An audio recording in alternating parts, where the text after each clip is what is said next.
Hey Trailblazers, welcome back to another episode of ESL Trailblazer. I'm Nandis. This is episode 83. Proverb series continues today on this episode. And for this episode, the proverb is, too many cooks spoil the broth. That's right, it's one you're familiar with and you probably know. You might even have it in your own language. I want to discuss in today's episode, not so much the meaning, which you probably know, but how you can incorporate into a lesson with your students to encourage them to speak, and what other themes it covers other than just cooking. Right after this intro, we'll get into it.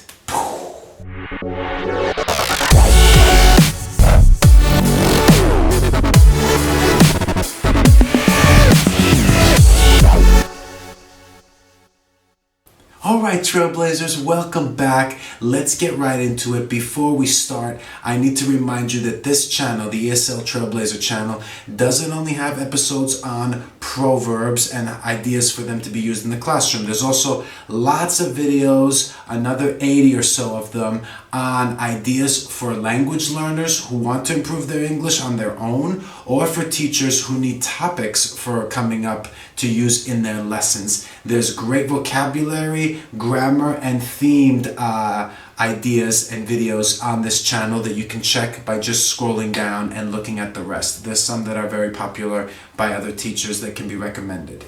And of course, there's a newsletter every 2 weeks that comes up. If you want to keep updated, the link is below. Just submit your email and you'll get that every 2 weeks. Teacher tips, lesson ideas, the blog, and more videos. But without further ado, let's get right into it. Too many cooks spoil the broth. This one, what does it mean? If too many people are involved in a task or an activity, it will not be done well. And you probably have plenty of examples with cooking. Mine, personally, that I've witnessed has been always at grill, barbecue parties, okay? The men always hover around the host, trying to tell that host how the meat should be cooked, when it should be turned over, how it should be marinated, etc., etc., etc. Everybody, and maybe even taking over in some cases. I've learned that obviously this proverb is very true in that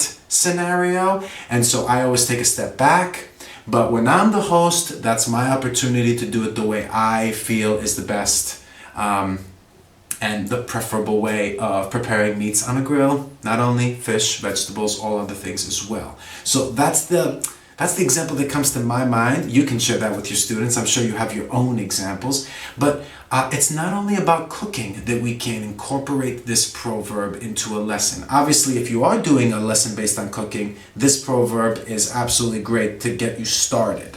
But what else do we have? Let's talk about art. If you're doing a lesson with art, creativity is involved. So that's also one where if too many people are involved, it could spoil the end product. So if you're doing art in your lesson or discussing the topic in general, okay, you can use this proverb as a speaking time filler, conversation starter. Another one, very popular one, is probably if you're doing a topic on travel, planning trips or traveling with companions.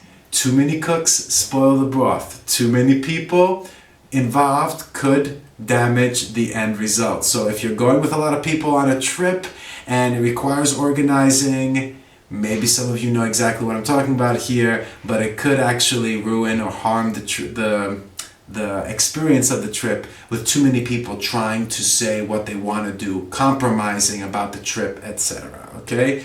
What other areas might you use this proverb in if you're doing a topic lesson?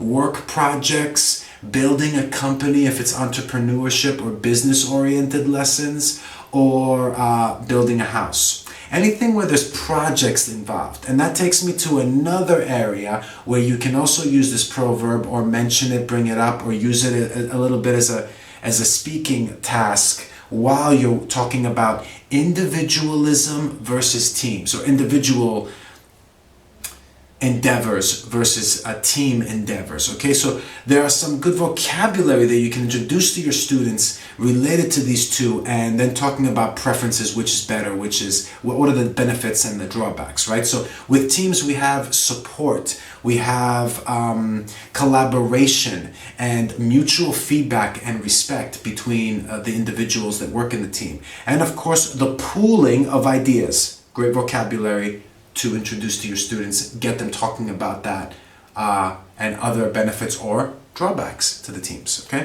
Individualism, some vocabulary that might come up, accountability, responsibility, and you have to show your own initiative because there's nobody there to really motivate you, okay? So those are some ideas that you can introduce in a business lesson to get your students talking about.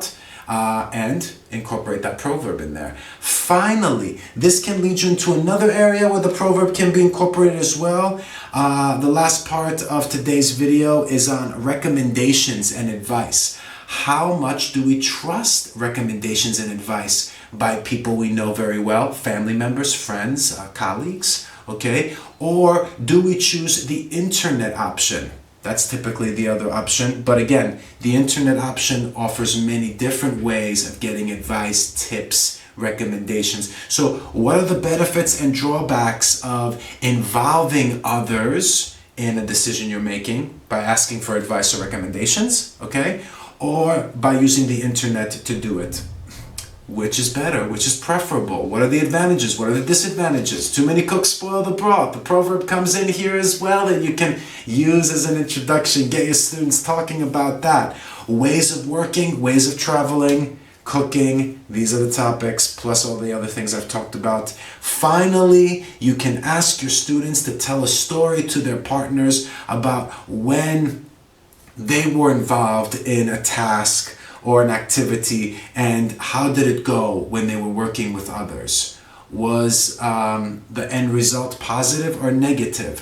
What would they do differently? Second conditional practice. Or what would they have done differently? Third conditional practice. Ba-boom! Grammar structures. Obviously with advice and recommendations, you could potentially practice how to give advice, how to give recommendations. Should being the most obvious language structure there. That's all I've got for today's episode. Thank you very much for your viewership. Be proud, teachers. Make something happen. Build that momentum. And remember, every week there's another episode. Freshen Up Friday's newsletter is every 2 weeks, and it will give you updates so you don't miss a thing. Thank you very much. Take care. I'll see you next week for another episode. All the best. See ya.